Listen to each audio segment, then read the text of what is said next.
السلام على الحسين. تو خاص طور پر میرا مولا سجاد،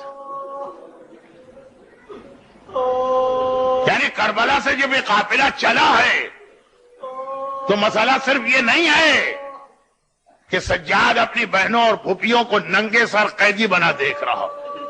کائنات کا سب سے بڑا مسئلہ سجاد کے لیے یہی ہے، مگر اس کے علاوہ بھی شمر کیسا ملعون و جہنمی، مگر ایک بات وہ جانتا، چنانچہ کئی بار راستے میں اس نے اس طریقے پہ عمل کیا. اور وہ کیا ہے؟ وہ یہی تو ہے نا، ریاض القدس کی روایت آپ اکثر سنتے، آج سنیے گا، مکمل کل ہوگی، کہ جب یہ قافلہ 11 محرم کو چلا تھا تو نہ محملیں تھی نہ عماریاں تھی، نہ سہارا دینے والا کوئی وارث تھا، ہر بیوی اونٹ پہ اکیلے بیٹھی، ننھے ننھے بچے اپنی ماں کی گود میں بٹھائے گئے، مگر ایک بچی سکینہ ہے کہ شمر کہتا ہے میں اسے کسی کی گود میں بھی بیٹھنے کی اجازت نہیں دے سکتی. نہ ماں رباب کی گود میں بیٹھنے کی اجازت ملی، نہ پھوپھی زینب کی گود میں بیٹھنے کی اجازت ملی. کہا یہ اونٹ پر بیٹھے گی اور اکیلے بیٹھے گی.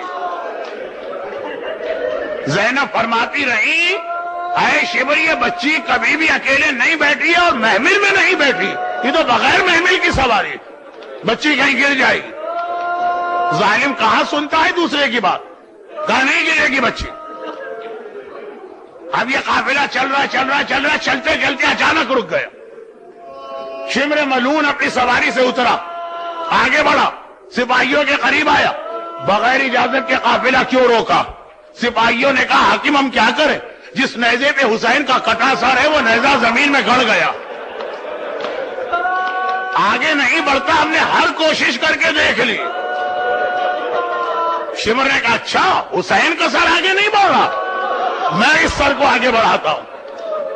بس شمر کا جملہ ہم نے سنا تو ہمارے ذہن میں آیا کہ شمر نیزے کے قریب آئے گا، 10 12 15 سپاہیوں سے کہے گا نیزے کو زمین سے نکالو، مگر نہیں، ملعون ہے، جہنمی ہے، لیکن معرفت اہل بیت اتنی رکھتا ہے کہ حسین کا سر آگے نہیں بڑھتا، میں اسے آگے بڑھاتا ہوں.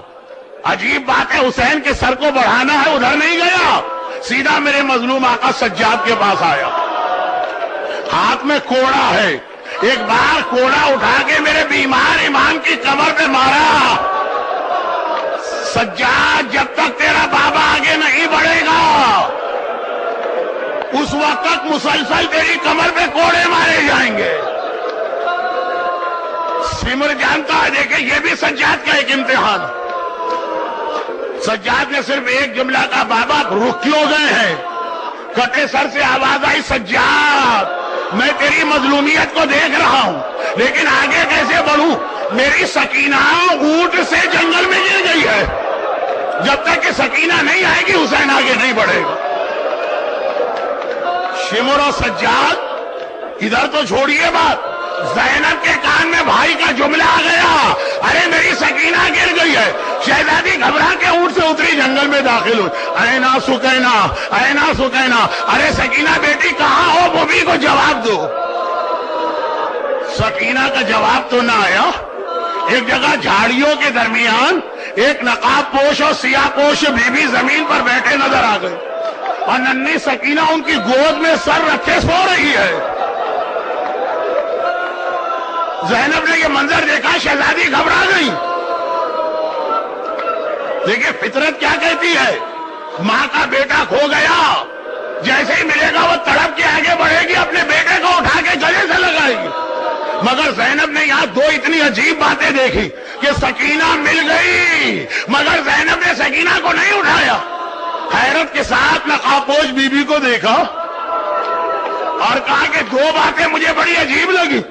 اب تک تو جو آیا بچی کے تماچے تو لگائے، بدن پہ کوڑے تو مارے، آپ کون ہیں جو اس یتیمہ سے اتنی مہربانی کر رہے ہیں؟